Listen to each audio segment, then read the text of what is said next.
and another episode of Ninja Cuisine. Yes, we're going to talk about supplements today. The supplement called Creatine monohydrate. It is an organic acid that its main priority is to facilitate the overall recycling rate of ATP inside your body. Now, you can go ahead and look all that stuff up. I'm not going to get all scientific here today. But what it does is it enters the cell, it's converted very quickly to the CP or creatine phosphate, donates those phosphates to ATP or ADP, recycling ATP quicker, blah, blah, blah, blah. Anyway, you take 3 to 5 grams a day is a regular maintenance load. It is a natural acid that we actually get through our diet, but by improving or supplementing it into your diet, you can improve performance, recovery rate.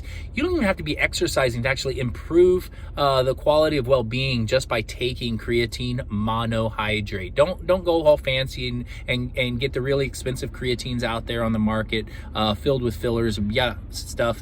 Creatine monohydrate, super cheap. You can usually get 200 to 300 servings for about $20. Yeah, that is a lot.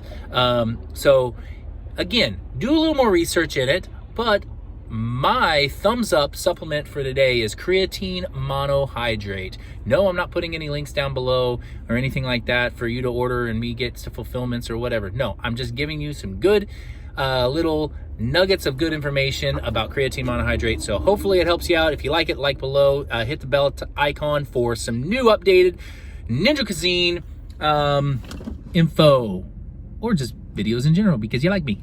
See ya. Bye.